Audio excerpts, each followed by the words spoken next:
بسم الله الرحمن الرحيم هذا القرآن يوحدنا لطريق الخير يوجهنا الله تعالى أنزله ورسول الله معلمنا هذا القرآن يوحدنا لطريق الخير يوجهنا الله تعالى أنزله ورسول الله معلمنا هذا القرآن هو الهادي لأوائلنا وأواخرنا يدعو للعلم وللعمل لا شيء سواه يهذبنا هذا القرآن هو الهادي لأوائلنا وأواخرنا يدعو للعلم وللعمل لا شيء سواه يهذبنا نحمده ونستعينه ونستغفره ونؤمن به ونتوكل عليه ونعوذ بالله من شرور أنفسنا وسيئات أعمالنا من يهده الله فلا مضل له ومن يضلله فلا هادي له أشهد أن لا إله إلا الله وأشهد أن محمدا عبده ورسوله أما بعد يا أيها الذين آمنوا اتقوا الله حق تقاته ولا تموتن إلا وأنتم مسلمون يا أيها الناس اتقوا ربكم الذي خلقكم من نفس واحدة وخلق منها زوجها وبث منهما رجالا كثيرا ونساء واتقوا الله الذي تساءلون به والأرحام إن الله كان عليكم رقيبا يا أيها الذين آمنوا اتقوا الله وقولوا قولا سديدا يصلح لكم أعمالكم ويغفر لكم ذنوبكم ومن يطع الله ورسوله فقد فاز فوزا عظيما إن أصدق الحديث كتاب الله وأحسن الهدي هدي محمد وشر الأمور محدثاتها وكل محدثة بدعة وكل بدعة ضلالة وكل ضلالة في النار எல்லா புகழும் ஏக இறைவன், வணங்க தகுதியுள்ளவன், நித்திய ஜீவன் அல்லாஹ் ஒருவனுக்கே சொந்தமாகட்டும். அல்ஹம்துலில்லாஹ். இறுதி தூதர் ஸல்லல்லாஹு அலைஹி வஸல்லம் அன்னவர்கள் மீதிலும் அன்னவர்களின் வாழ்க்கை வழிமுறைகளை முற்று முழுதாக பின்பற்றி வாழ்ந்த நபித்தோழர்கள், அவர்களை தொடர்ந்து வந்தவர்கள் அனைவரும் மீதும் அல்லாஹு ரப்புல் ஆலமீனுடைய சாந்தியும் கிருபையும் என்றும் எப்போதும் உண்டாகட்டும் என்று வேண்டியதன் பின்னால் அல்லாஹுக்கு விருப்பமான அவனுடைய மாளிகையில் அவனது கடமையை நிறைவு செய்தவர்களாக நாம் எல்லோரும் அமர்ந்திருக்கின்றோம். இந்த நேரத்தில் பல ஆயிரக்கணக்கான மக்கள் அல்லாஹ் ரப்புல் ஆலமீனுடைய சிந்தனை இல்லாமல், அவனை பற்றிய அச்சம் இல்லாமல் நிறைய சகோதரர்கள் நம்மை இந்த இடத்தை விட்டு வெளியே இருந்து கொண்டிருப்பதை நாம் பார்க்கின்றோம்.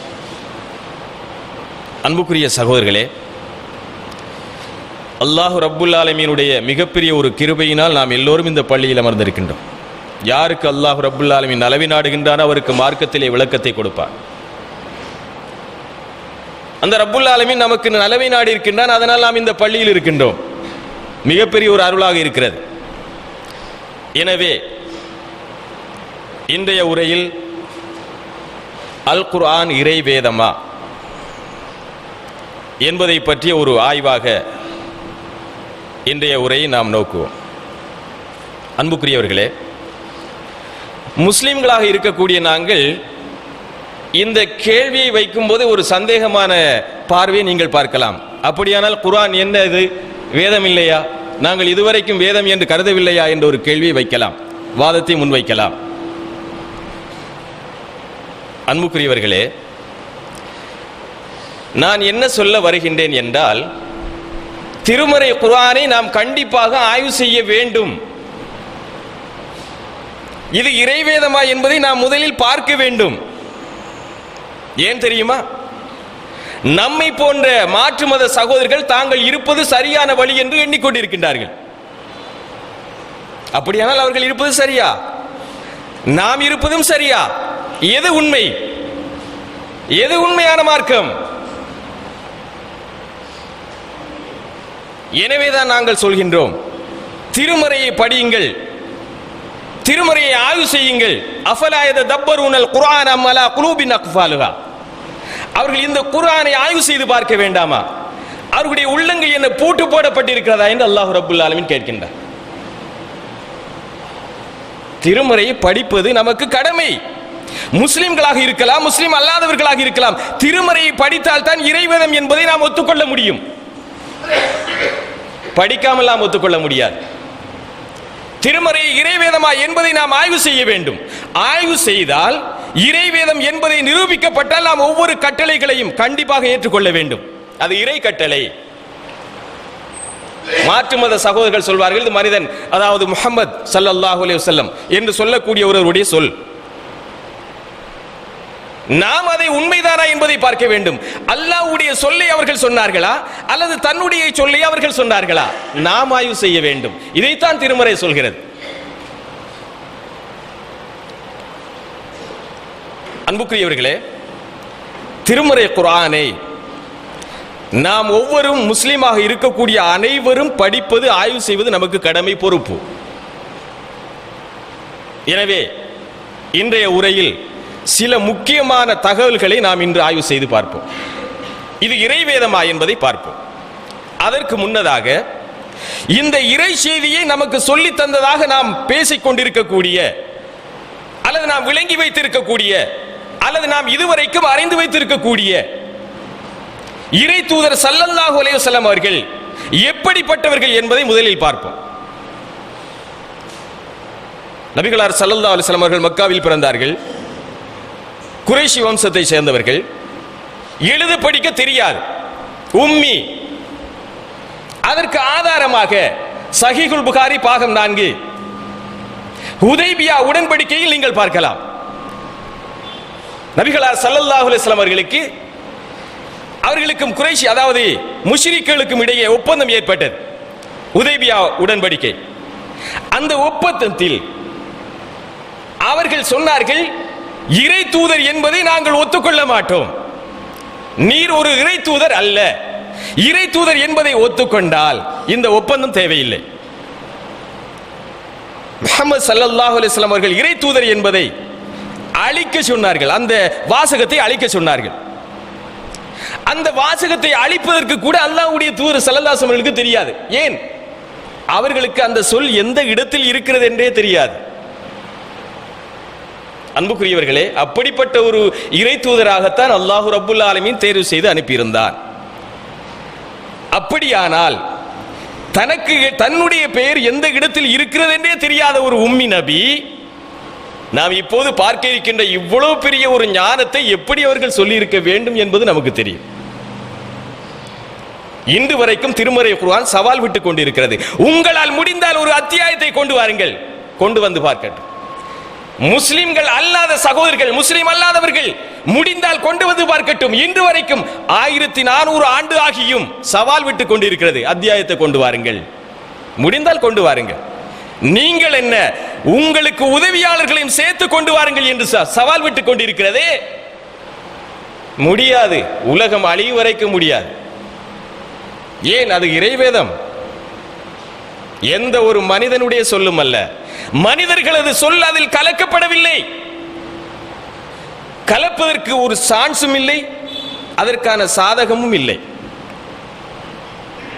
அன்பார்ந்த சகோதரர்களே, இப்போது நாம் முதலாவது செய்தியாக இறைவேதம் என்பதற்கான முதலாவது சான்றை பார்ப்போம். நமக்கு தெரியும், ஒரு மனிதன் ஏதாவது ஒரு நோய்வாய்ப்பட்டால் அல்லது அவருக்கு உடனடி சத்திர சிகிச்சை செய்ய வேண்டும் என்று இருந்தால் ஊசி ஏற்றுவதை பார்க்கிறோம். மரப்பூசி. அந்த ஊசியை ஏற்றினால் அந்த பகுதி அப்படியே மரத்து போவதை பார்க்கிறோம். அந்த ஊசியிலே அப்படியே ஒரு தன்மை இருக்கிறது.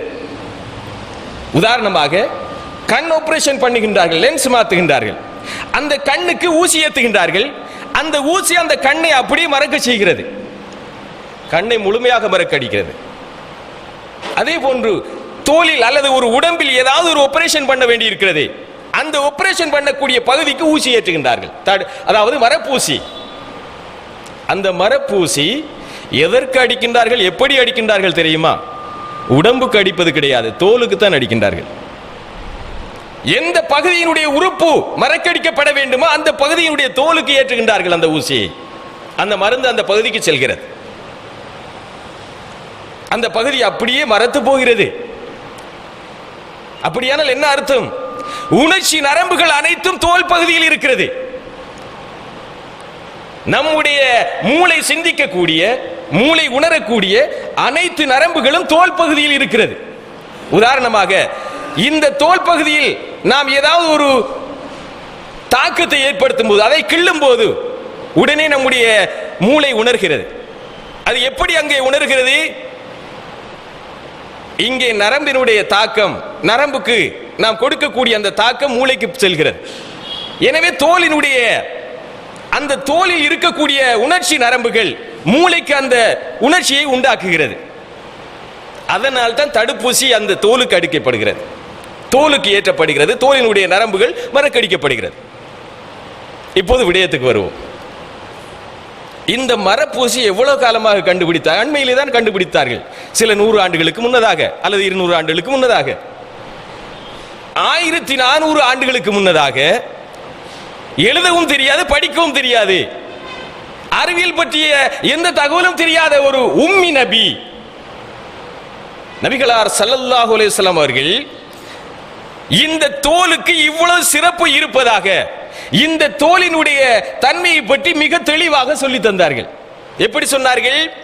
அத்தியாயம் 4 சூரத்து நிசா 56வது வசனம், இன்னல்லதீன கஃபரு பிஆயாத்தினா ஸௌஃப நுஸ்லீஹிம் நாரா குல்லமா நலிஜத் ஜுலூதுஹும் பத்தல்நாஹும் ஜுலூதன் ஐரஹா லியஸூகுல் அஸாப்.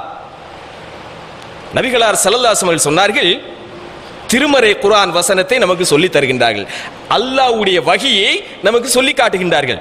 எவர்கள் நம்முடைய வசனங்களை நிராகரிக்கின்றார்களோ, அல்லாஹ்வுடைய வசனங்களை யார் நிராகரிக்கின்றார்களோ அவர்களை நிச்சயமாக நாம் நரகத்தில் என்ன செய்வோம்? சேர்த்து விடுவோம், நுழைத்து விடுவோம்.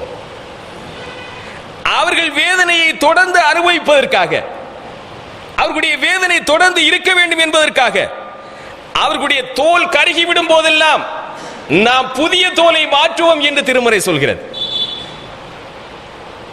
நான் கேட்கின்றேன், உடம்பு எரியும் போது ஏனுங்க தோலை மாற்ற முடியும்? தோல் ஏன் மாற்றப்பட வேண்டும்? தோலை மாற்ற வேண்டிய அவசியம் கிடையாது.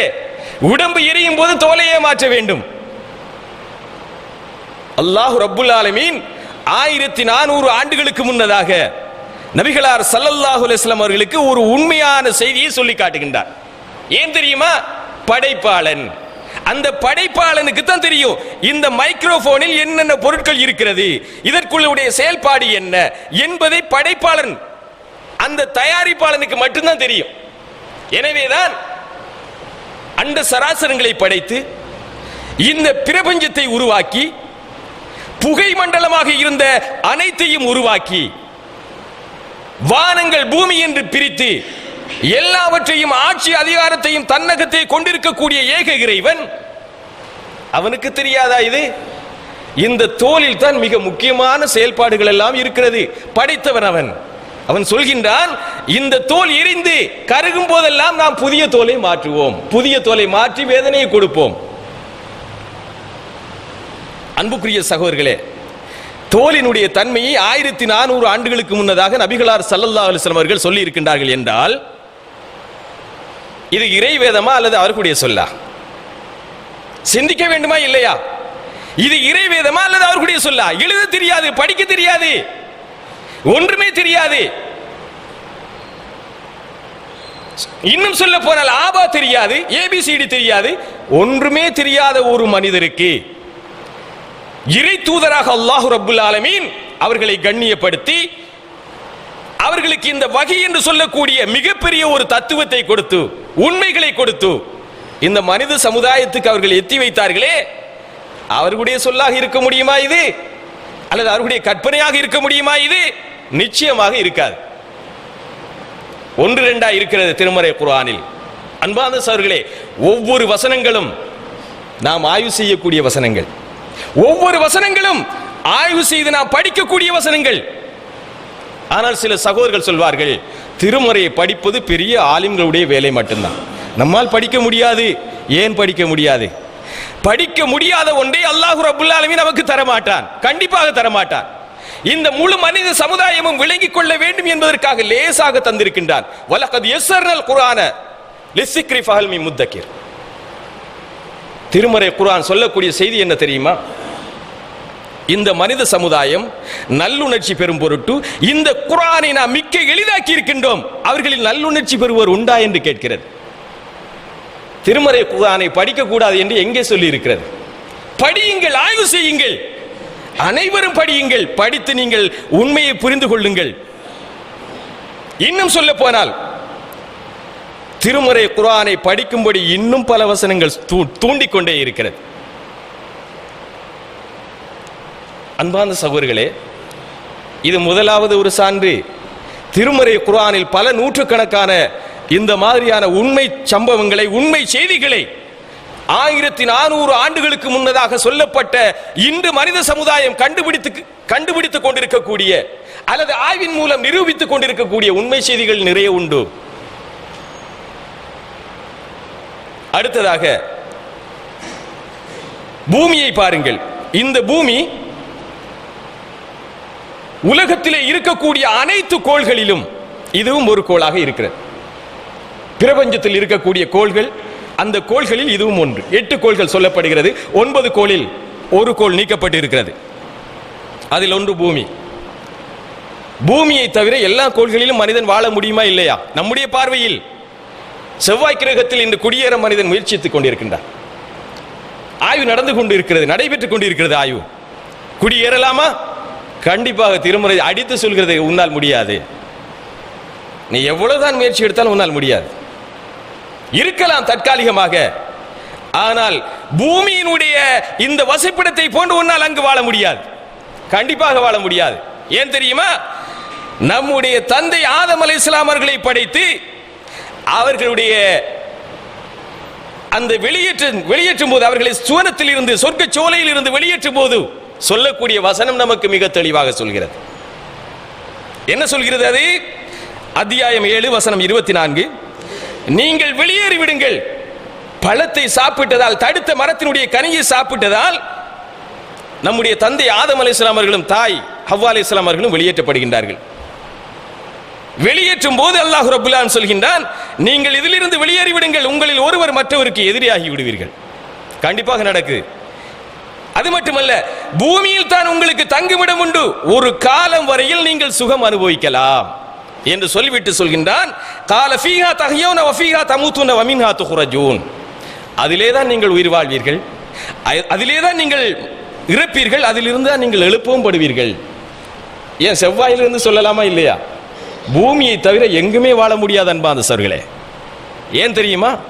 இருக்கக்கூடிய கோள்களிலே சில கோள்கள் அப்படியே எரிந்து சாம்பலாகக்கூடிய கடுமையான வெப்பம், உஷ்ணமுடையது. சில கோள்கள் கடுமையான குளிர், மனிதனை உருக்கி அப்படியே இரத்தத்தை உறை வைக்கக்கூடிய அந்த தன்மை உடையது.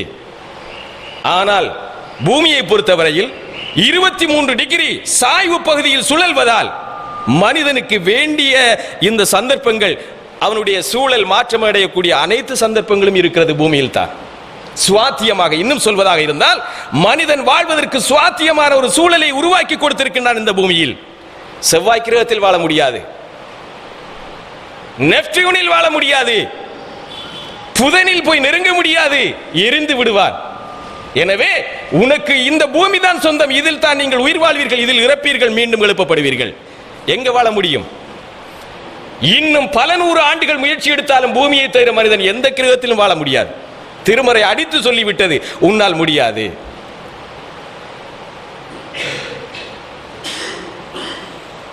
அன்புக்குரிய சகோதரர்களே, அடுத்ததாக இன்னும் ஒரு ஆய்வை நாம் பார்க்கின்ற போது நம்முடைய கண்ணுக்கு படக்கூடிய மிகப்பெரிய ஒரு ஆய்வாக அது இருக்கிறது.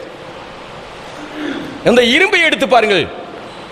இந்த இரும்பினுடைய பிரயோஜனத்தை பற்றி நமக்கு இப்போ எல்லாருக்கும் தெரியும், சிறு பிள்ளை கூட தெரியும், இரும்பு இல்லாமல் நாகரிகமே இருக்காது. இரும்பு இல்லாது போனால் நாகரிகம் இருக்காது. இரும்பை கொண்டுதான் இந்த மனித சமுதாயத்திலே நாகரிகம் வளர்ந்து இருக்கிறது. மனித முன்னேற்றம், மனிதனுடைய வளர்ச்சி முன்னேறி இருக்கிறது. அப்படி இருக்கக்கூடிய நிலையில் மனிதன் இந்த இரும்பினுடைய பிரயோஜனத்தை இப்படியெல்லாம் அனுபவிப்பான் என்று 1400 ஆண்டுகளுக்கு முன்னதாக திருமறை குர்ஆன் சொல்லி இருக்கிறது. நாம் ஏற்கனவே பார்த்தது போன்று எழுத தெரியாது, படிக்க தெரியாது, வாசிக்க தெரியாது. அப்படிப்பட்ட ஒரு இறை தூதர் ஸல்லல்லாஹு அலைஹி வஸல்லம் அவர்கள் நமக்கு சொல்லி தந்தார்கள். இன்று நாம் பார்க்கின்றோம் இந்த இரும்பினுடைய பிரயோஜனத்தை பாருங்கள். இரும்பு இல்லாது போனால் இந்த இடத்தில் இருக்கக்கூடிய ஒரு பொருளும் இருக்காது ஒட்டுமொத்தமாக. உதாரணத்துக்கு சொல்கின்றேன், இரும்பை கொண்டுதான் இந்த மேசை செய்யப்பட்டிருக்கிறது. இரும்பை கொண்டு வாள் செய்யப்பட்டது, வாளை கொண்டு மரம் வெட்டப்பட்டது, அந்த இரும்பை கொண்டுதான் இது சீவப்பட்டது, போலீஸ் பண்ணப்பட்டது. இரும்பை கொண்டுதான், இரும்பினுடைய ஆணியினால் தான் இது அடிக்கப்பட்டிருக்கிறது. அடிக்கப்பட்ட பொருள் சுட்டியல். சுட்டியல் எது? இரும்பு. அது போன்று இந்த இரும்பை கொண்டுதான் இந்த மைக்ரோபோன் ஒலி வாங்கி செய்யப்பட்டிருக்கிறது. அதற்குள் இருப்பது காந்தம், இரும்பு. ஒலி வாங்கிக்கு பயன்படுத்திய பொருள், அனைத்து பொருட்களும் இரும்பினால் செய்யப்பட்டது. நீங்கள் எந்த பொருளை எடுத்தாலும் பரவாயில்லை, இங்கே இருக்கக்கூடிய மாபிள் எதிலிருந்து உற்பத்தியானது? இரும்பினுடைய ஃபேக்டரி அதனை உற்பத்தி செய்தது. இரும்பு இல்லாது போல இந்த ஃபேக்டரி இருந்திருக்காது. இங்கே சுற்றி கொண்டிருக்கக்கூடிய ஃபேன், இந்த ஃபேன் எங்கிருந்து வந்தது? இரும்பு. இரும்பு இல்லாது போனால் ஃபேன் இல்லை. ஒட்டுமொத்தமாக நம்முடைய பாவனையில் இருக்கக்கூடிய, நம்முடைய கண்ணுக்கு தெரியக்கூடிய அனைத்து பொருட்களும் இரும்பை கொண்டுதான் உற்பத்தி செய்யப்பட்டிருக்கிறது. இரும்பினுடைய தாக்கம் அங்கு இருக்கிறது. இரும்பு இல்லாது போனால் அந்த பொருள் இல்லை. இப்படி இருக்கக்கூடிய நேரத்தில் 1400 ஆண்டுகளுக்கு முன்னதாக நபிகளார் ஸல்லல்லாஹு அலைஹி வஸல்லம் அவர்கள் சென்ற வாகனம் என்ன தெரியுமா? இப்பெல்லாம் நாம CD100, டிஸ்கவரி, பல்சர் வேண்டிய வாகனம். நவீன தற்போதைய கண்டுபிடிப்பு நவீன ரக கார் வண்டி, புதிய கண்டுபிடிப்பு. மனிதன் செல்வதற்கு பாதைகள் லேசாகி தந்திருக்கின்றான். லேசாகி அவனுடைய கண்டுபிடிப்பு இருக்கிறது. அல்லாஹ்வுடைய ஏற்பாட்டின் பேரில் மனிதன் கண்டுபிடித்திருக்கின்றான். வாகனங்கள் நிறைய கண்டுபிடித்திருக்கின்றான். இந்த வாகனங்கள் எல்லாம் அல்லாஹ்வுடைய தூதர் ஸல்லல்லாஹு அலைஹி வஸல்லம் காலத்தில் கிடையாது. விமானத்திலே 3 மணி நேரத்தில் பல ஆயிரக்கணக்கான மைல்களை கடந்து இந்த பூமியில், அதாவது நம்முடைய நாட்டுக்குள் வருகின்றான். மீண்டும் தான் தொழில் புரியக்கூடிய நாட்டுக்கு செல்கின்றான். எதிலிருந்து பறக்கின்றான்? அந்த விமானம் எது? சிந்திக்க வேண்டுமா இல்லையா? இரும்பு. பல ஆயிரக்கணக்கான தொன் எடையை கொண்டு சுமந்து செல்கிறது. எது? இரும்பு. இப்படியெல்லாம் இருக்கக்கூடிய இந்த வாகனங்கள் எல்லாமே நாமெல்லாம் இப்போது பார்க்க நமக்கு அதனுடைய பெருமதி தெரியவில்லை. நபிகளார் ஸல்லல்லாஹு அலைஹி வஸல்லம் காலத்தில் இருந்த வாகனம் என்ன தெரியுமா? கோவேறு, கழுதை, குதிரை, ஒட்டகம். இதுதான் அவருடைய வாகனம். திருமறை குர்ஆனிலே மிக தெளிவாக சொல்லப்பட்டிருக்கிறது. கோவேறு, கழுதை, குதிரை, ஒட்டகம், இதான் அவருடைய வாகனம். அந்த வாகனத்திலே அவர்கள் இருந்த காலத்தில் அவர்கள் இரும்பாக பயன்படுத்தியது என்ன தெரியுமா? யுத்த தளவாடங்கள். யுத்த தளவாடங்களில் எது? வாள், கத்தி, கேடயம். இதுதான் அவருடைய இரும்பினுடைய பிரயோஜனமாக இருந்தது. எந்த வாகனமும் கிடையாது. கட்டவண்டி கூட கிடையாது. கட்டவண்டி கூட அவருடைய காலத்தில் கிடையாது. கட்டவண்டிக்கு அதாவது இரும்பு வளைய வேண்டுமே, அதுவும் கிடையாது. அன்புக்குரிய சகோதரர்களே, இப்படி ஒரு காலத்தில் இருந்த அல்லாஹ்வுடைய இறை தூதர் ஸல்லல்லாஹு அலைஹி வஸல்லம் அவர்கள் எவ்வளவு பெரிய உண்மையான ஒரு வகையை சொல்லி இருக்கின்றார்கள் என்பதை பாருங்கள். இறை செய்தியை அத்தியாயம் 57 வசனம் 25. வான்ஸல்னல் ஹதீத ஃபீஹி பாஸுன் ஸதீது வ மனாஃபிஉ லின்னாஸி வலியஅலம் அல்லாஹு மன் யன்ஷுருஹு வர்சுலஹு பில் ஐப் இன்னல்லாஹ கவிய்யுன் அஸீஸ். வான்ஸல்னல் ஹதீத, இரும்பையும் நாமே இறக்கினோம். இரும்பு இறக்கப்பட்டிருக்கிறது, பூமிக்கு இறக்கப்பட்டிருக்கிறது. இரும்பினுடைய தாக்கம், இரும்பினுடைய இறக்கப்பட்ட செய்தியை பார்ப்பதாக இருந்தால் இன்றைய உரை நமக்கு போதாது. எப்படி இது இறக்கப்பட்டது, ஏன் இந்த இரும்பு இறக்கப்பட்டிருக்கிறது என்ற செய்தியை தொடர்ந்து பார்த்துக் கொண்டே இருக்கலாம். பூமிக்கு இரும்பு இறக்கப்பட்டிருக்கிறது. வான்ஸல்னல் ஹதீத, அந்த இரும்பையும் நாமே இறக்கினோம். ஃபீஹி பாசுன் சதீது வ மனாஃபிஉ லின்னாஸி வலியஅலம் அல்லாஹு மன் யன்சுருஹு. அந்த இறக்கப்பட்ட இரும்பில் மனிதர்களுக்கு பல பிரயோஜனங்களும் இருக்கிறது, மனிதனுக்கு ஆபத்தும் இருக்கிறது.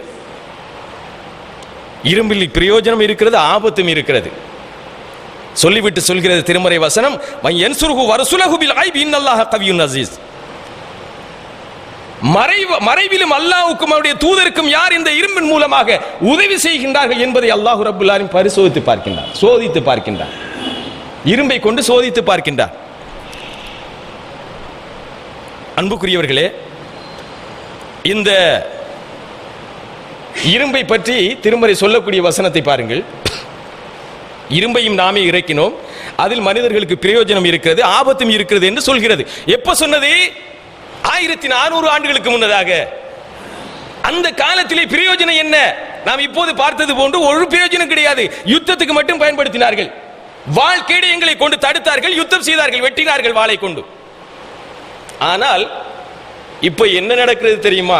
கண்டம் விட்டு கண்டம் பாயக்கூடிய ஏவுகணை இங்கிருந்து ஒரு பட்டன் அழுத்தினால் போதும்.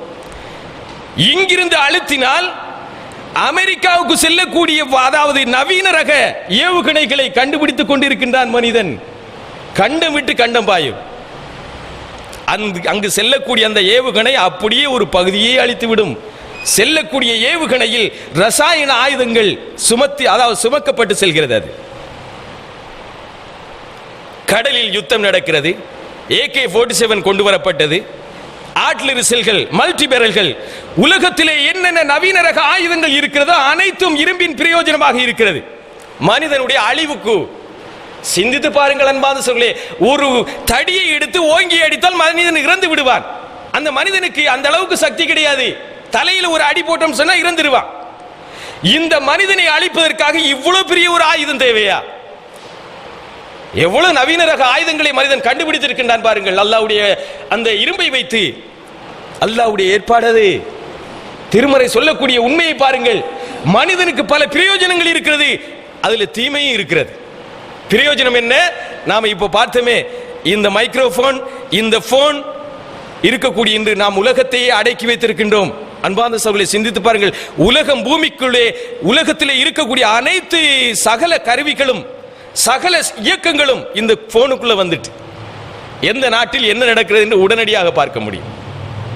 எவ்வளவு பெரிய அற்புதமான சக்தியை மனித சமுதாயத்துக்கு அல்லாஹ் ரப்பல் ஆலமீன் கொடுத்திருக்கின்றார். இந்த செயல்பாட்டை தான் திருமறை சொல்கிறது. மனிதனுக்கு நாம் இரும்பின் மூலமாக பல பிரயோஜனங்களை கொடுத்திருக்கின்றோம். ஆனால் ஆபத்தும் இருக்கிறது. ஆபத்து இருக்கு. அந்த ஆபத்து தான் இந்த ஆபத்துக்கள். இது யாருடைய சொல்ல அன்பான சகோதரர்களே? எழுத தெரியாத, படிக்க தெரியாத உம்மி நபியாக இருக்கக்கூடிய இறை தூதர் சொன்னதா? அவர்களுடைய சொல்ல இல்ல. இறை வேதம் இது. இறை வேதம். அல்லாஹ் ரப்பல் ஆலமீன் நம்மை படைத்தவன் சொன்னது இது. மனிதா, இப்படித்தான் இருக்கு சமுதாயம், இப்படித்தான் உனக்கு இருக்கு, இப்படித்தான் இதனுடைய அழிவு இருக்கு, இதனுடைய லாபம் இப்படி இருக்கு. படைப்பாளனுக்கு மட்டும்தான் தெரியும். மேலும் திருமறை குர்ஆனில் இன்னும் சொல்வதாக இருந்தால், இந்த விண்வெளி பயணம் இருக்கிறது பாருங்கள். விண்வெளி பயணத்தில் நீல் ஆம்ஸ்ட்ராங் காலடி எடுத்து வைத்ததாக நாம் எல்லாம் கேள்விப்பட்டிருக்கின்றோம், படித்திருக்கின்றோம். நீல் ஆம்ஸ்ட்ராங் உண்மையிலே அவர் காலடியை எடுத்து வைத்தாரா என்பதில் சந்தேகம் இருக்கிறது. விண்வெளி பயணத்தில் உண்மையிலேயே பயணித்தவர் யார் என்று சொன்னால், திருமறை குர்ஆனும் நபிகளார் ஸல்லல்லாஹு அலைஹி வஸல்லம் சஹீஹான ஆதாரபூர்வமான சஹீஹுல் புகாரியில் வரக்கூடிய செய்திகளை வைத்து பார்க்கின்ற போது முதல் பிரயாணி யார் தெரியுமா? விண்வெளி பயணி நபிகளார் ஸல்லல்லாஹு அலைஹி வஸல்லம் அவர்கள் தான்.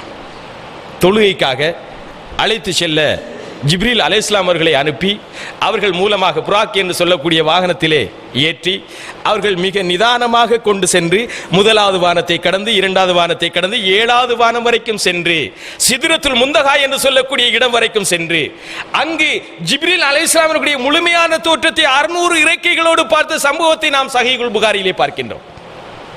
அதே போன்று திருமறை குர்ஆன் மிக தெளிவாக சொல்லி காட்டுகிறது. விண்வெளி பயணி யார்? முதல் பயணி யார் தெரியுமா? நாம் எந்த இறை தூதரை கடைசி இறை தூதர் என்று சொல்லிக் கொண்டிருக்கின்றோமோ அதே இறை தூதர், நம்முடைய உயிரிலும் மேலாக மதிக்கக்கூடிய நபிகளார் ஸல்லல்லாஹு அலைஹி வஸல்லம் அவர்கள் தான் விண்வெளி பயணி, முதலாவது பயணி. இந்த பயணி சொன்ன செய்தி என்ன தெரியுமா? அல்லாஹ்வுடைய தூதர் ஸல்லல்லாஹு அலைஹி வஸல்லம் சொன்னார்கள், விண்வெளி பயணம் இன்று மக்கள் எல்லாம் போய் கொண்டிருக்கின்றார்கள், விண்வெளிக்கு ஏறிக்கொண்டிருக்கின்றார்கள்.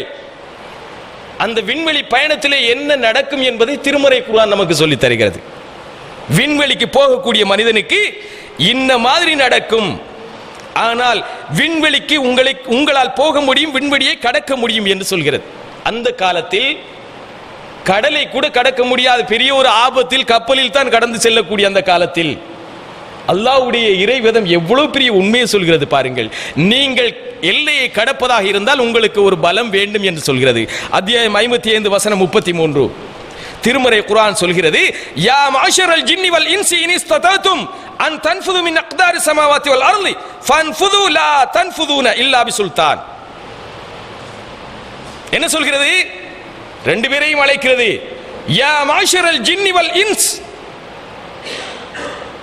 மனித வர்க்கமே ஜின் வர்க்கமே, அழைத்து ரெண்டு பேரையும் அழைத்து சொல்கிறது, நீங்கள் வானங்கள் பூமியின் எல்லையை கடக்க முடியுமானால் நீங்கள் கடந்து செல்லுங்கள்.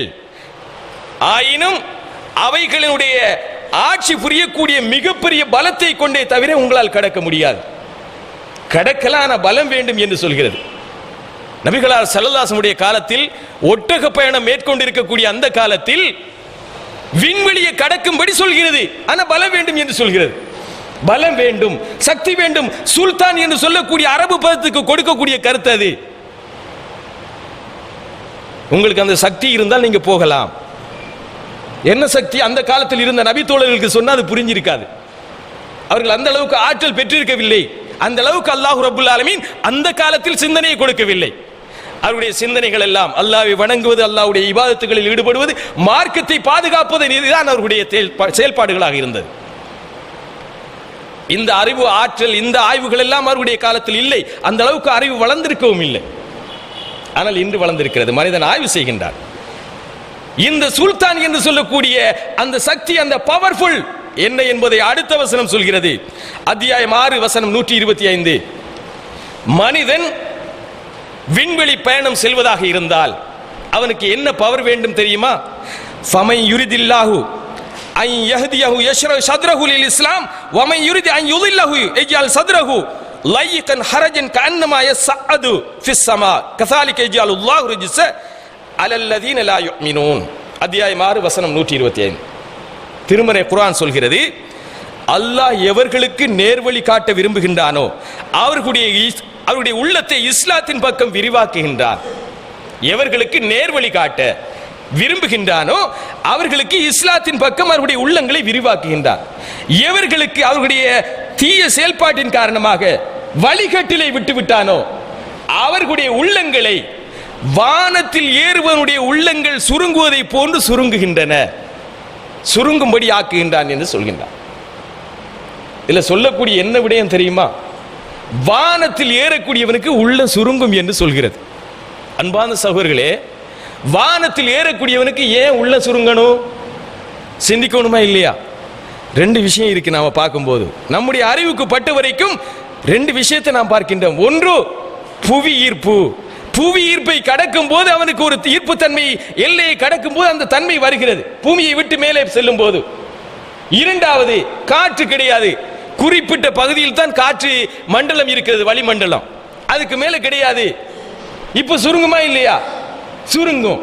எனவே இந்த காற்றையும் அந்த சக்தியையும் எடுத்துக்கொண்டு நீ போ, அதற்கான தேவையான பொருளை எடுத்துக்கொண்டு போ. திருமறை அழகாக சொல்லி காட்டுகிறது. உன் அதாவது வானங்கள் பூமி எல்லையை கடப்பதாக இருந்தால் அதற்கான சுல்தான் அந்த பவர் வேண்டும். அந்த பவர் என்ன தெரியுமா? உள்ள, அதாவது வானத்தில் ஏறக்கூடியவனுக்கு உள்ள சுருங்கும், அந்த உள்ள சுருங்காம பார்த்துக்கோ, மிக தெளிவாக சொல்கிறது. ஆனா அந்த காலத்தில் நபித்தோழர்களுக்கு அதெல்லாம் புரிய வேண்டிய அவசியமும் கிடையாது. அதை பற்றிய ஆய்வு அவர்களுக்கு தேவையில்லை. ஆனா இன்று மனிதன் சிந்திக்கின்றான். ஏன் இது சொன்னது? ஏன் இந்த திருமறை வசனம் இப்படி சொல்கிறது? அன்புக்குரியவர்களே, இப்போது சொல்லுங்கள், எது திருமறை வேதமா, அல்லாஹ்வுடைய சொல்லா, அல்லது நபி ஸல்லல்லாஹு அலைஹி வஸல்லம் தாங்கள் சொன்ன சொல்லா இது? அல்லது மனித சமுதாயம் தாங்களாக உருவாக்கி முஸ்லிம் என்று சொல்லக்கூடிய இந்த சமுதாயம் உருவாக்கிய சொல்லா இது? சிந்திக்க வேண்டுமா இல்லையா? முழு மனித சமுதாயம் சிந்திக்க வேண்டிய, ஆய்வு செய்ய வேண்டிய ஒரு பொறுப்பு. இன்று லட்சக்கணக்கான மக்கள், அமெரிக்கா இன்னும் ஏனைய நாடுகளிலும் லட்சக்கணக்கான மக்கள் நாளுக்கு நாள் சாரி சாரியாக வந்து கொண்டிருக்கின்றார்கள் என்று சொன்னால், முஸ்லிம் சமுதாயத்தை பார்த்து அவர்கள் ஒருபோதும் வரவில்லை. அவர்கள் பார்ப்பதெல்லாம் எது? இந்த திருமறை குர்ஆன் இறைவேதமா, இது சொல்லப்பட்டது உண்மையான செய்தியா ஆய்வு செய்கின்றார்கள், படிக்கின்றார்கள், வருகின்றார்கள். அண்மையிலே ஒரு பெண்மணி மாற்று மத சகோதரி இஸ்லாத்துக்குள் நுழைந்திருந்தாள். அவள் தன்னுடைய சரிதையை சொன்னாள். என்ன சொன்னால் தெரியுமா? தான் அதாவது காலேஜில் படித்துக் கொண்டிருக்கக்கூடிய நேரத்தில் முஸ்லிம் சகோதரிகளோடு தான் மிகவும் நெருக்கமாக பழகி கொண்டிருந்தாள். பழகி கொண்டிருக்கக்கூடிய நேரத்தில் ஒரு சகோதரி, நம்முடைய இஸ்லாத்தை ஏற்றுக்கொண்ட முஸ்லிமாக இருக்கக்கூடிய சகோதரி, சாப்பிட்டு விட்டு அல்ஹம்துலில்லாஹ் சொல்வாள்.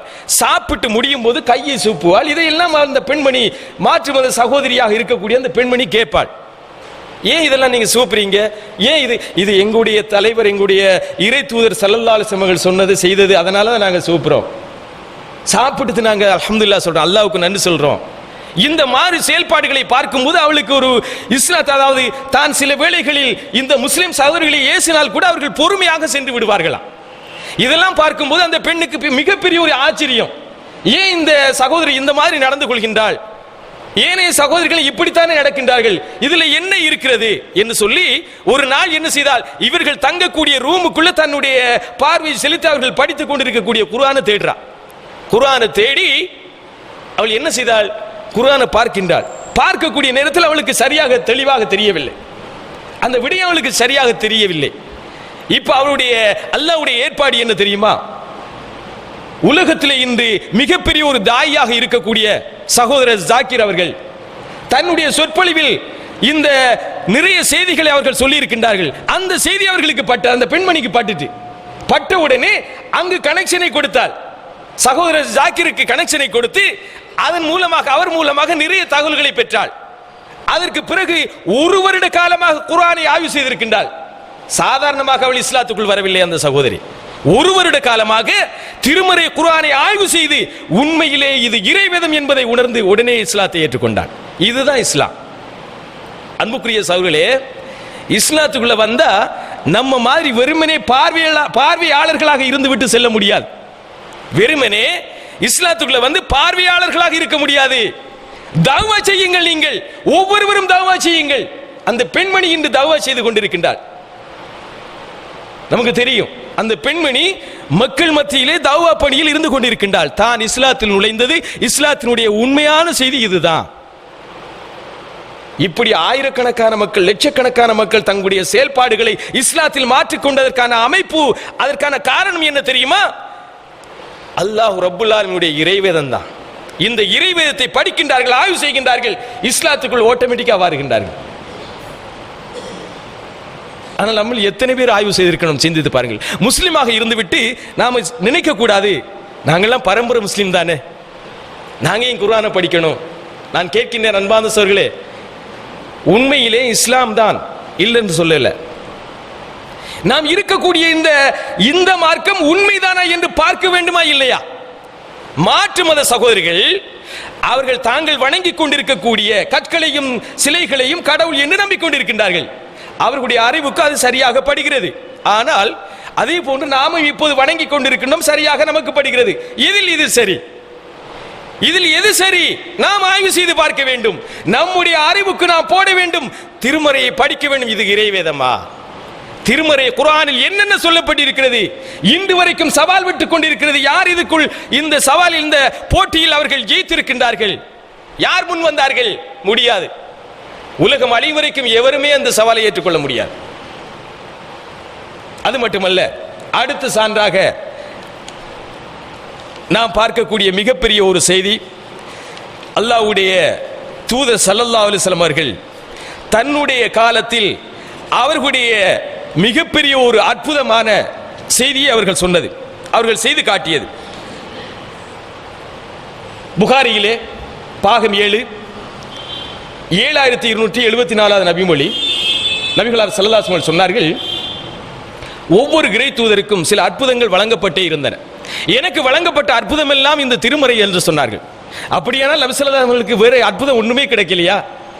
எல்லா இறை தூதர்களுக்கும் அற்புதம் கொடுக்கப்பட்டிருந்தது. ஈசா அலைஹிஸ்ஸலாம் அவர்கள் களிமண்ணால் பறவை செய்து ஊதினார்கள், அல்லாஹ்வுடைய உத்தரவை கொண்டு பறவையானது. திருமறை குர்ஆனில் சொல்லப்பட்டிருக்கிறது. மரணித்த உயிரை அல்லாஹ்வுடைய உத்தரவை கொண்டு கல்லறையில் எழுந்து வா என்று சொன்னார்கள், எழுந்து வந்தான் அந்த மரணித்தவன். இப்படியாக மூசா அலைஹிஸ்ஸலாம் அவர்கள் கயிறை, அதாவது தடியை பாம்பாக மாற்றினார்கள், கடலை அடித்து பிளந்தார்கள். இப்படி பல அற்புதங்களை செய்தார்கள். ஒவ்வொரு இறை தூதரும் அற்புதங்களோடு தான் வந்தார்கள். ஆனால் நம்முடைய பார்வையில் அல்லாஹ்வுடைய தூதர் ஸல்லல்லாஹு அலைஹி அவர்கள் எந்த அற்புதமும் நம்முடைய பார்வையில் இல்லை.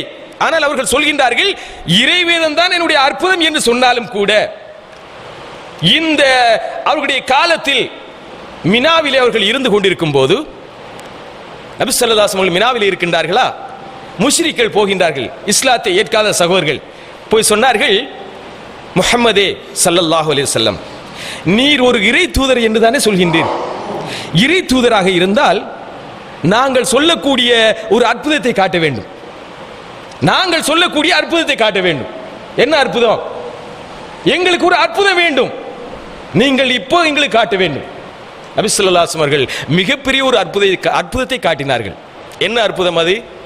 மினாவிலே இருக்கின்றார்கள் அன்பான சகோதரர்களே, அவருடைய பார்வையில் தெரிய அல்லாஹ்வுடைய ஏற்பாட்டை பாருங்கள். உலக மக்கள் அனைவருக்கும் பொதுவான கடைசி நபியாக நபி ஸல்லல்லாஹு அலைஹி வஸல்லம் அவர்கள் அனுப்பப்பட்டிருக்கின்றார்கள். எல்லா மக்களும் ஏற்றுக்கொள்ள வேண்டும். இவர்கள் தான் இறுதி தூதர். முத்திரை இருக்கிறது அவர்களுக்கு முதுகிலே, பின்புறத்திலே இருக்கிறது முத்திரை, அதாவது புறாவினுடைய முட்டை அளவு என்று சஹீஹுல் புகாரியில் வருகிறது. அந்த முத்திரையோடு இறைக்கப்பட்ட நபி ஸல்லல்லாஹு அலைஹி வஸல்லம் அவர்கள் அந்த அற்புதத்தை அவர்கள் காட்ட வேண்டும்.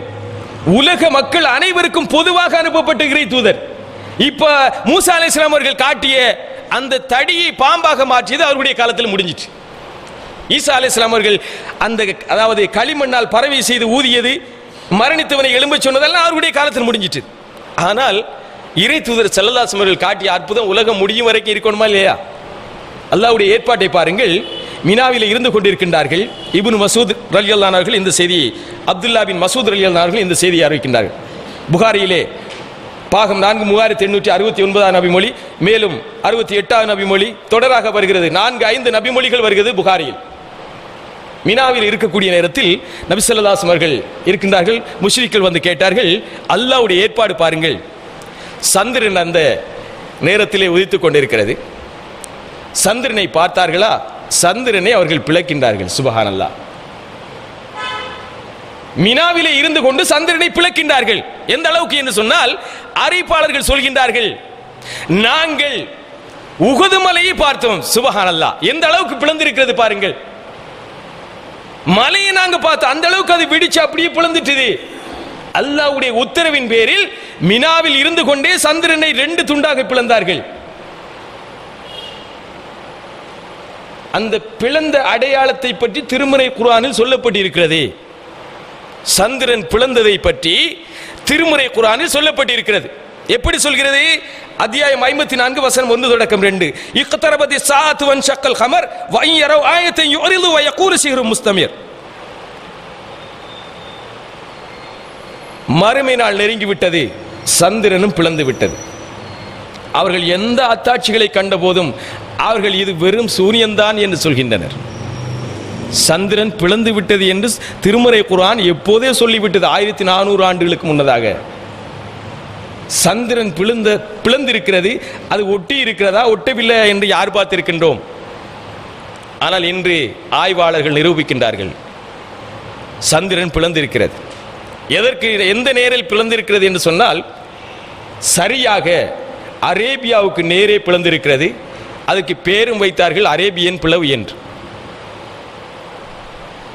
அன்புக்குரிய சகோதரர்களே, அரேபியாவுக்கு நேரே பிளந்ததால் அவர்கள் விரும்பியோ விரும்பாமலோ ஒத்துக்கொள்கின்றார்கள் அரேபியன் பிளவு.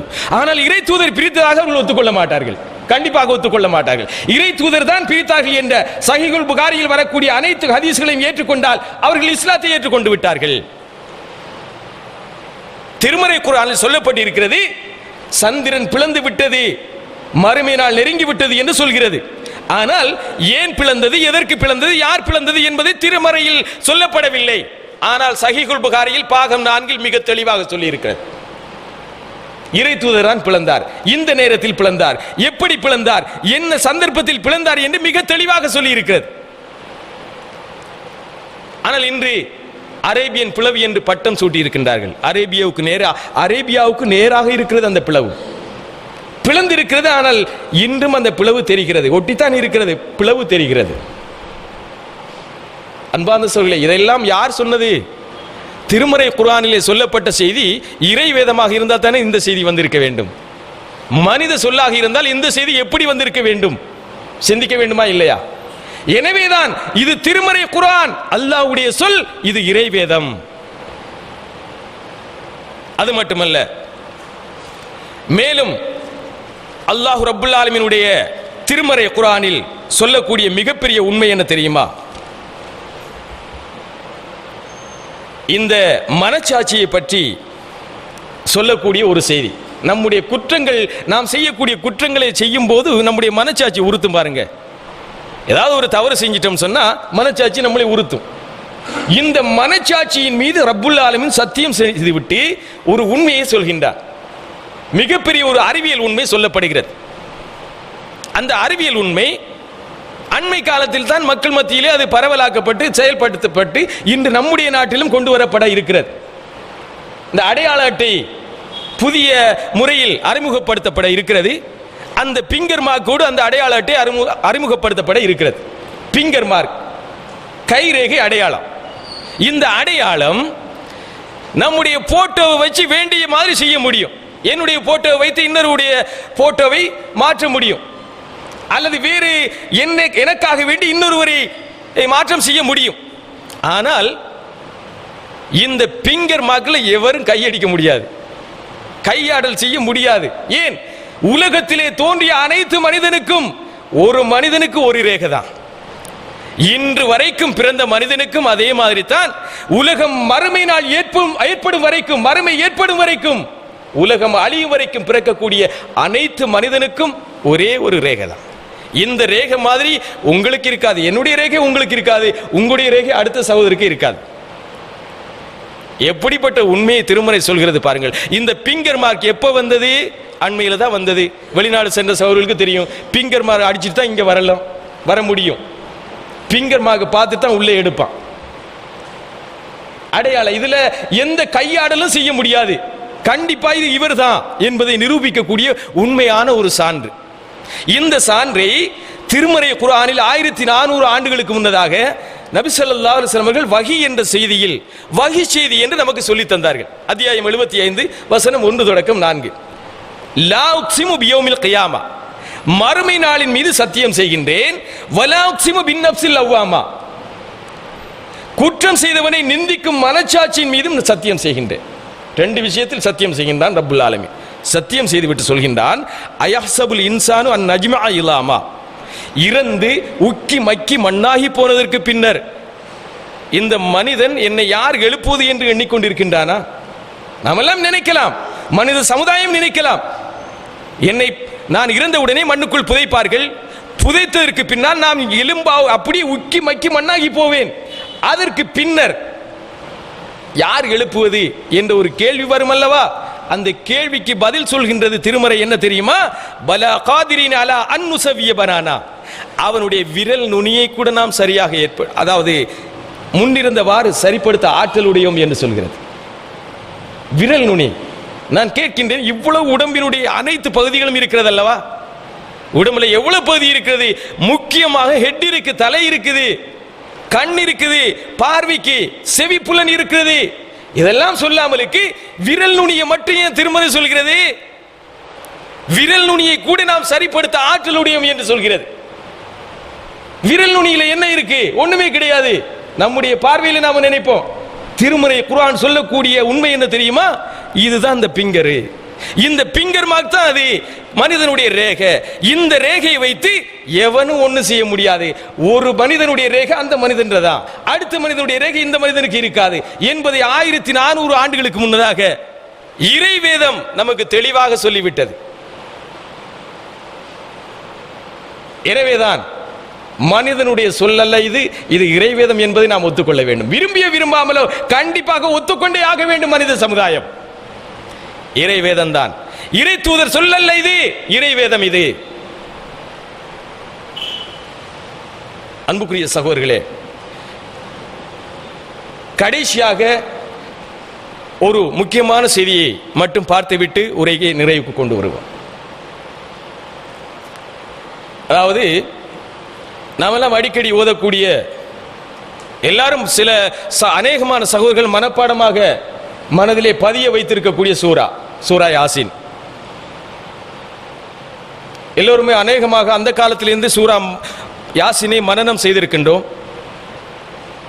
அந்த சூறாவில் ஒரு உண்மை செய்தி சொல்லப்பட்டிருக்கிறது. உண்மை செய்தி மனித சமுதாயத்துக்கு இன்று சிந்திக்கக்கூடிய மனிதன்,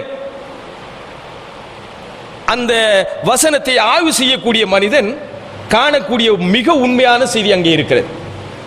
என்ன செய்தி அது? இந்த மனித சமுதாயத்தை எடுத்துக்கொண்டால் இதிலே ஆண் பெண் இருக்கிறது. மனிதனில் ஆண் இருக்கிறான், ஆண்கள் இருக்கின்றார்கள், பெண்களும் இருக்கின்றார்கள். அதே போன்று கால்நடைகளை எடுத்துக்கொண்டால் அதிலே ஆண் இருக்கிறது, பெண்ணும் இருக்கிறது. இந்த ஆண் பெண் என்ற அந்த பாகுபாடு ரசூலுல்லாஹி ஸல்லல்லாஹு அலைஹி வஸல்லம் காலத்தில் இந்த மாதிரி நாம் பார்த்தது போன்றுதான் இருந்தது. மிருகங்களிலும் மனித சமுதாயத்திலும் ஆண் பெண் இருந்தது. இது தவிர ஏனைய வகைகளில் ஆண் பெண் எப்படி இருக்கும் அந்த காலத்தில் சிந்திக்க வேண்டிய கட்டம். ஆனால் அந்த காலத்தில் இருக்கப்பட்டு இருக்கிறது. திருமறை குர்ஆன் 1400 ஆண்டுகளுக்கு முன்னதாக இந்த வகை செய்தி சொல்லப்பட்டிருக்கிறது. அத்தியாயம் 36 வசனம் 36 அது சொல்லப்பட்டிருக்கிறது. சுப்ஹானல்லதி ஹலக்கல் அஸ்வாஜ குல்லஹா மிம்மா தும்பித்துல் அர்த வ மின் அன்ஃபுஸிஹிம் வ மிம்மா லா யஅலமூன்.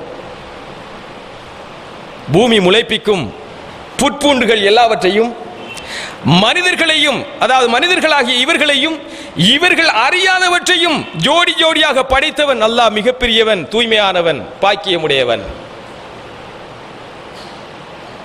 மனிதர்கள் சரி,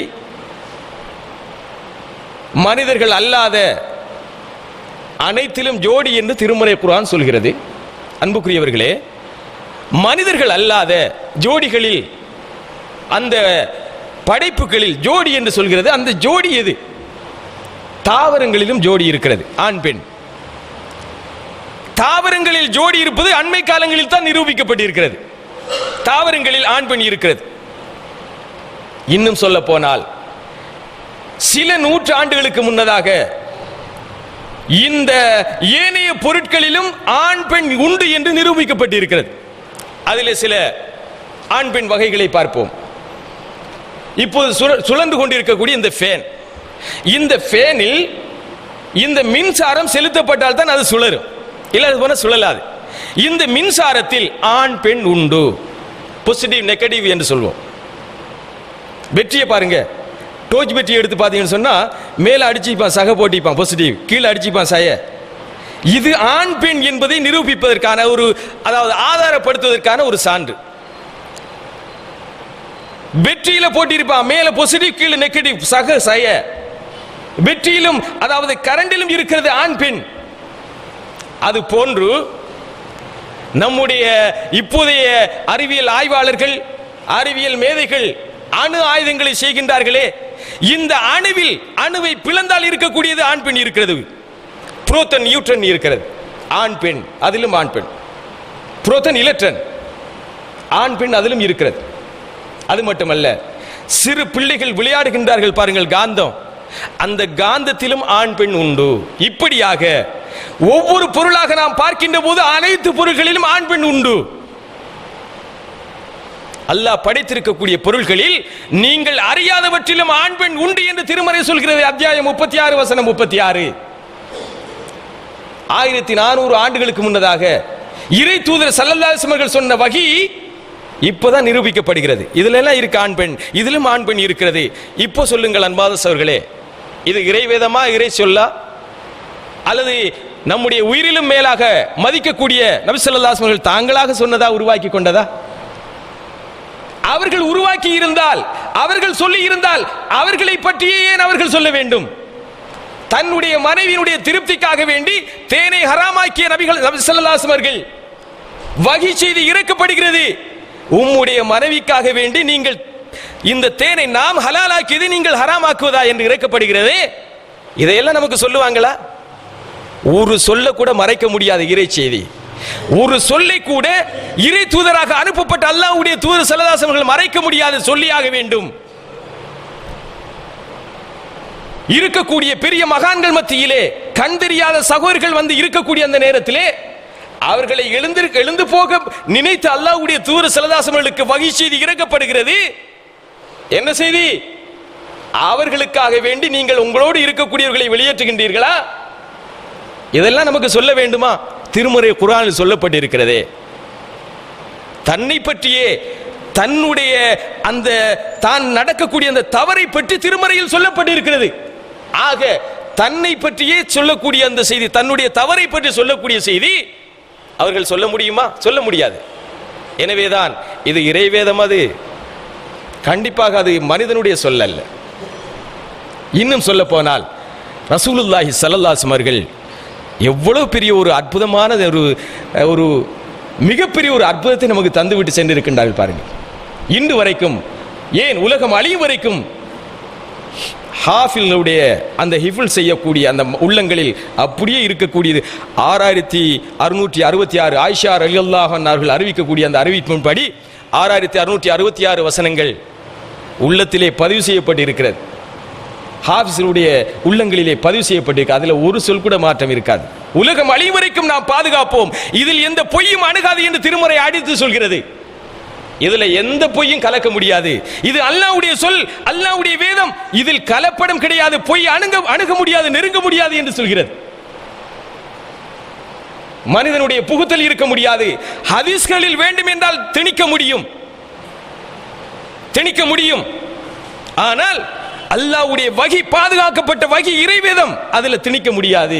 ஏன்? பொய் நெருங்காது என்று திருமறை அடித்து சொல்கிறது. ஒரு பொய் கூட அங்கு நெருங்க முடியாது. எனவேதான் இன்று வரைக்கும் அந்த திருமறை குர்ஆன் ஒரு கலப்படம் இல்லாமல் இருக்கிறதாக இருந்தால் அது இறைவேதம், பாதுகாக்கப்பட்ட இறைவேதம் என்று தன்னைத்தானே அது சொல்கிறது. இது அல்லாஹ்வுடைய சொல், இது வஹி சொல் என்பதை நிரூபித்து காட்டுகிறது. எனவே அன்பார்ந்த சகோதரர்களே, திருமறை குர்ஆன் அல்லாஹ்வுடைய இறைவேதம், மனிதனுடைய சொல் அல்ல, இறை சொல் அது என்பதை நாம் ஒவ்வொருவரும் ஆய்வு செய்து பார்க்க வேண்டும். ஒவ்வொருவரும் முஸ்லிம்களாக இருக்கக்கூடிய நாம் ஒவ்வொருவரும் ஆய்வு செய்து பார்க்க வேண்டும். அந்த ஆய்வு செய்து பார்த்தால் கண்டிப்பாக நம்முடைய ஈமான் அதிகரிக்கும். அத்தியாயம் 8 வசனம் 2 சொன்னது போன்று, இன்னமல் முஃமினூன அல்லதீன இதா துக்கிரல்லாஹு வஜிலத் குலூபுஹும் வைதா துலியத் அலைஹிம் ஆயாத்துஹு ஸாதத்துஹும் ஈமானா வஅலா ரப்பிஹிம் யதவக்கலூன். அல்லாஹ்வுடைய வேத வசனங்கள் ஓதி காண்பிக்கப்படும் போது அவர்களுக்கு ஈமான் அதிகரிக்கும் என்று அத்தியாயம் 8 வசனம் 2 சொல்கிறது. எனவே திருமறை குர்ஆனை படிப்போம், ஆய்வு செய்வோம். ஆய்வு செய்தால் கண்டிப்பாக நமக்கு ஈமான் அதிகரிக்கும். ஈமான் அதிகரிப்பது மட்டுமல்ல, இறைவேதம் என்பதை நாம் கண்டிப்பாக உறுதியாக ஏற்றுக்கொள்வோம். இறை சொல் ஒவ்வொன்றாக நாம் கடமையில் கொண்டு வருவோம், நம்முடைய செயல்பாட்டில் இருக்கும். அல்லாஹ் ரப்புல் ஆலமீன் அந்த ஏற்பாட்டையும் அந்த படிப்பதற்கான ஆய்வு செய்வதற்கான அனைத்து வசதிகளையும் செய்து தருவானாக. வாஹிரு தவானா அல்ஹம்துலில்லாஹி ரப்பில் ஆலமீன். வஸ்ஸலாமு அலைக்கும் வரஹ்மத்துல்லாஹி வபரகாத்துஹு.